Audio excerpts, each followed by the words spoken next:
Hello friends, कैसे हैं आप सब। अजीब दास्तान स्टोरी में आप लोगों का स्वागत है।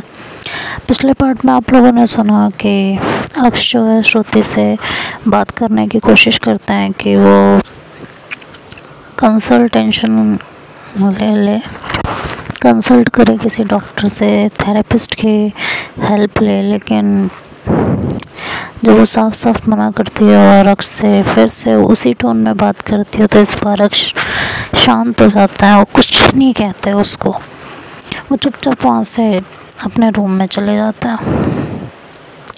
श्रुति कहती है, मुझे ऐसे क्यों नहीं एक्सेप्ट कर पा रहे, मैं जैसी हूँ। अब बात यही थी ना कि क्या प्रॉब्लम है, मैं इन्हें बता दूँ, बता दी ना, फिर अब क्या दिक्कत है। मैं जैसी हूँ वैसे मुझे एक्सेप्ट कर ले, फिर क्यों मेरे पीछे हाथ धो के पड़े हैं। हाथ धो गई है यार। कभी कभी तो लगता है मैं बस इसीलिए हूँ इनकी ज़िंदगी में। कितना सही लगता है, कितना गलत हो तो भगवान ही जाने। और इरिटेट होके वो भी कहती है, दिखाएं एटीट्यूड, नहीं करनी है ना बात, मैं भी नहीं करूँगी आज से बात। ज़रूरी थोड़ी हर बार मैं ही झुकूँ, मैं ही हर बार इनके हाथ पैर जोड़ूँ।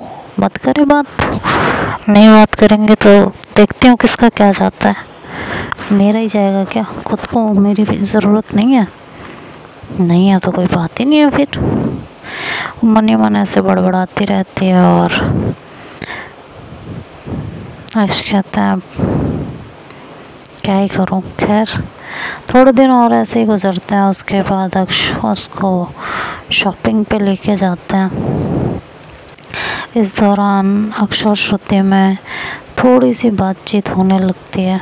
उसे शॉपिंग कराते हुए दोनों इधर उधर घूमते भी हैं, अच्छा टाइम स्पेंड करते हैं और दोनों के बीच जो नाराज़गी थी वो थोड़ी मेल्ट होने लगती है। हालांकि ना कोई किसी को मनाता है, ना कोई किसी से ज़्यादा बातें करता है, लेकिन इस शॉपिंग ने दोनों की नाराज़गी को काफ़ी हद तक कम कर दिया था। सामान लेते हुए श्रुति कहती है, अक्ष आप ये नहीं ये पहनोगे तो ज़्यादा अच्छा लगेगा, है ना, ये कुर्ता ले लो आप शादी में पहनने के लिए। तो अक्ष कहता है मैं शादी में नहीं जाने वाली यार, जाना तो आपको पड़ेगा। अरे यार फिर तुम्हारे वो भाई लोग बिठाएंगे मुझे पीने के लिए, फिर तुम चिल्लाना मत, देखती हूँ कौन बिठाता है, उनकी हाथ पैर मैं ही तोड़ूंगी। तो अक्ष हंसती है, कहती है अच्छा, कहती और क्या ये कोई बात है कि कोई शादी है, होली दिवाली पीना ज़रूरी है, कोई नहीं जो है पिएगा ना कोई पिलाएगा। तो बातों बातों में कहती है कि वैसे शमिता की शादी भी इसी मंथ थी ना। हाँ कब है, जिस दिन तुम्हारे कज़न की शादी है। तो आप जाएंगे नहीं? नहीं क्यों ऐसे? अरे इतनी मोहब्बत होने के बाद भी शादी में नहीं जाना एक दूसरे की, उसकी शादी में नहीं जाना? नहीं ठीक है, आपकी चॉइस है। और दोनों के बीच थोड़ी सी बातचीत सही से होने लगती है। इसी बीच मार्केट से निकलते हुए काफ़ी लड़कियां अक्ष से टकराती हैं, लेकिन अक्ष अपना बचाव करते हुए निकलते हैं। श्रुति इस चीज़ को नोटिस करती है और वो स्माइल करती है। चलो किसी तरह श्रुति ने स्माइल तो की। शॉपिंग वॉपिंग करके घर आते हैं, घर पे सबको कपड़े वगैरह दिखाते हैं तो श्रुति बड़ी खुशी खुशी सब दिखा रही होती है। तो हर्ष कहता है दुनिया की सारी खुशियाँ मिल जाएं, है ना, वो एक तरफ, लेकिन लड़की का अपने मायके की शादी में इन्वॉल्व होने की जो खुशी होती है ना, वो एक तरफ। तो अक्ष कहते हैं अरे बाबू शायद तुम नहीं समझोगे मायके जाने की खुशी, ये तो वही समझेगा जो कई महीनों से ससुराल में कैद हो, लाइक श्रुति। तो श्रुति कहती है हाँ हाँ ज़रूर, मुझे कोई इतनी खुशी वशी नहीं है। तो उसकी मम्मा बोलती हैं पक्का तुम्हें कोई खुशी वशी नहीं है, फिर कैंसिल करा दें तुम्हारा जाना, क्या करोगी तुम जाके, यहीं रहो हमारे साथ। कहते मम्मी अब ऐसा भी नहीं कहा है मैंने, अब इतने प्यार से बुला के गए हैं तो जाना तो पड़ेगा, और वैसे भी उनकी कोई लड़की नहीं है, मैं ही इकलौती बहन हूँ, तो सब कुछ मुझे ही तो देखना है ना। हम वैसे नहीं जाऊँगी तो अच्छा नहीं लगता। तो अक्ष कहते हैं हाँ हाँ हाँ हाँ बस करो, ज़्यादा नाटक करने की ज़रूरत नहीं है, तुम्हें कोई नहीं रोक रहा, चली जाना। तो श्रुति कहती है सच मम्मी? उसकी मम्मी कहती है हाँ हम मजाक ही कर रहे थे, हमें पता है मायके जाने की चलो अलग होती है, जो खुशी होती है वो अलग ही होती है। उस खुशी के सामने ना कितने हीरे जवाहरात कुछ भी ला के रख दो सब बेकार लगता है। ऐसे ही है ना? कहती है जी मम्मा। कहती है बताओ इतना प्यार देने के बाद भी ये लड़की ये नहीं कह रही है कि नहीं नहीं मम्मा ऐसा नहीं है, मेरा तो जाने का मन नहीं करता, कह रही है जी मम्मा। हद हो गई है। तो श्रुति चुप हो जाती है। अक्षय कहता है बस भी कर जाओ मम्मा, कितनी खिंचाई करनी है, अब आज के लिए काफ़ी है, रो पड़ेगी थोड़ी देर में, फिर आप मुझे ही डांटोगे कि मैं रुलाती हूँ। हाँ तो तुम्हें ही डांट पड़ेगी अगर उसकी आँख से आंसू आएगा तो। हाँ ये सही है, डांटो आप लोग, खिंचाई करो आप लोग, और बिल मेरे फटे मेरे नाम पे। थोड़ा दोनों के बीच में चीज़ें सुधरने लगती हैं और वक्त गुजरने लगता है। शादी की डेट भी आ चुकी होती है। उससे जिस दिन शादी होती है उसके एक दिन पहले अक्षय और समिता की बातें होती हैं। समिता ने अक्षय को फ़ोन किया होता है, अक्षय कॉल उठाते हैं और कहते हैं हाँ समिता हो गई सारी तैयारियाँ? कहती है जी। तो कल तो तुम्हारी शादी है? हाँ। खुश तो बहुत होगी तुम? तो वो कहती है क्यों मेरे जले पे नमक छिड़क रहे हैं? अरे रे रे रे मैंने कौन सा जले पे नमक छिड़का है भाई, ये तो सरासर इल्ज़ाम है मेरे ऊपर। कहती है करना तो पड़ेगा ना अक्ष, आपने उस दिन मेरा कॉल कट कर दिया और उस दिन से मुझसे बात नहीं की। तो अक्ष कहता है परेशान नहीं करना चाहती थी तुम्हें, तुमने ऑलरेडी बहुत कुछ सही किया है, अब कुछ चीज़ें अपने आप हैंडल करना चाहती थी। अक्ष सविता कहती है इसलिए मैंने दोबारा आपको कॉल भी नहीं किया। कहती है पता है मुझे, तुमसे ज़्यादा अच्छे से तो मुझे कोई समझ ही नहीं सकता, तो मैं इस बात को बहुत अच्छे से जानती हूँ। कहती है thank you. Thank you for what? मुझे समझने के लिए, मुझे इतना सारा वक्त देने के लिए, मेरी ज़िंदगी में आने के लिए। तो कहती है सेम यार। समिता कहती है अच्छा एक बात बताइए। क्या? श्रुति और आपके बीच सब सही है ना? कहती है कुछ सही नहीं है, बस सही करने की एक नाकाम कोशिश कर रही हूँ जो लगती नहीं कि पूरी होगी। क्यों? ऐसा क्यों कह रही हो? पता है कभी कभी हम सोचते हैं कि हम बहुत सारी चीज़ें कर सकते हैं, बहुत सारी चीज़ों को हैंडल कर सकते हैं, लेकिन कुछ चीज़ें हमारे हाथ में नहीं होती, इसलिए उसे वक्त पे छोड़ देना बेटर होता है। और श्रुति का केस भी कुछ वैसा ही है, जैसे मैं या इस दुनिया की कोई भी इंसान हैंडल नहीं कर सकता, वो अपने आप अपने तरीके से ही हैंडल होंगे। अब ऐसा भी क्यों कह रही हो?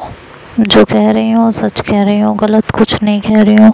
मैं चीज़ों को समझ रही हूँ इसीलिए कह रही हूँ, नहीं तो मुझे कहने की इतनी कोई ज़रूरत नहीं थी। लेकिन ऐसा भी क्या हो गया है, बस यही मत पूछो कि क्या हो गया। अब जब इतना बता दिया तो उसे सारी बातें बताती है, तो कहती है आखिर श्रुति ऐसा क्यों सोचने लगी है। आई डोंट नो ऐसा क्यों सोचने लगी है, क्या चलता रहता है उसके दिमाग में। और अभी भी वो बस मुझे यही नोटिस करती रहती है कि मुझे कोई लड़की छू तो नहीं रही है, या मैं किसी लड़की को छूने की कोशिश तो नहीं कर रही हूँ। मुझे नहीं लगता अब हमारे बीच कभी कुछ सही हो पाएगा। ऐसा मत कहिए, सब ज़रूर ठीक होगा। मैं भी सिर्फ उम्मीद ही कर सकती हूँ। कहते हैं उम्मीद पर दुनिया कायम है, तो वही मैं भी सोच रही हूँ, क्या पता अब कुछ ठीक हो जाए। उम्मीद तो वैसे कुछ भी नहीं है, बट देखो क्या होता है और क्या नहीं। अभी कुछ किया है उसने, कहते नहीं अभी तो मैंने उसकी हरकतों को अवॉइड कर दिया है। आप ठीक हो ना, आप मुझे ठीक नहीं लग रहे हो। समिता तुमसे कुछ नहीं छुपाया और ना कभी कुछ छुपाऊंगी। जिसकी पार्टनर होते हुए भी वो उसे पास ना आने दे रही हो, उसके तलब को ना समझ रही हो, उसके जज्बातों की कद्र ना कर रही हो, वो इंसान क्या ही ठीक रहेगा। मुझे समझ नहीं आता मेरा ये कहना सही है या नहीं है, लेकिन सच यही है। और अगर उसके पास जाने की कोशिश की तो उसे फिर यही लगने लगेगा कि मुझे सिर्फ उसके जिस्म से मतलब है। लेकिन ये सच है कि मुझे उसकी बहुत ज़रूरत है। मैं इस समय बहुत परेशान हो रही हूँ। मुझे as a partner, as a wife, सुख में दुख में हर चीज़ में उसकी ज़रूरत है। जैसे मुझे उसकी हर चीज़ में ज़रूरत है ना, ऐसे ही मुझे उसकी इस चीज़ में भी ज़रूरत है, जो कि वो समझना ही नहीं चाहती है। इस टॉपिक पे बात आते ही उसे ये लगने लगता है कि आई एम पावर्ड और मुझे सिर्फ यही सब चाहिए। इसलिए अब कुछ हद तक खुद को चुप रखने में भलाई समझती हूँ। लेकिन ऐसा कैसे चलेगा और कब तक चलेगा। ये बात तो सच है कि आपकी अपनी ज़रूरतें हैं, आपके अपने नीड्स हैं, बॉडी नीड्स भी हैं। कभी कभी तो मन करता है समिता कि बाहर चली जाऊँ, इसकी प्रॉब्लम भी ख़त्म, मेरी फ्रस्ट्रेशन, इरिटेशन और परेशानियाँ भी ख़त्म। लेकिन फिर दूसरे ही पल ख्याल आता है कि इस चीज़ के लिए उसे धोखा देना कहाँ तक सही है। बस यही सोच के शांत हो जाती हूँ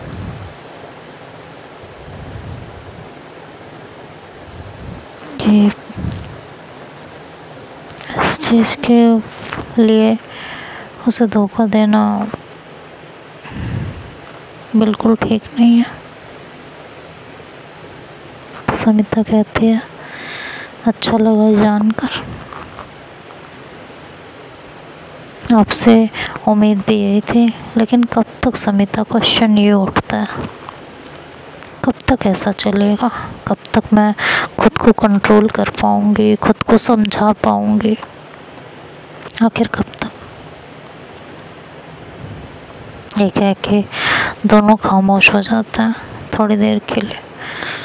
तो वो कहती है कि अक्ष खामोशी को तोड़ते हुए कहती है, अच्छा तुम बताओ क्या क्या तैयारियां हो गई तुम्हारी? ऑलमोस्ट सब हो चुकी हैं। तो पार्लर की बुकिंग हो गई है? हाँ सब हो चुका है।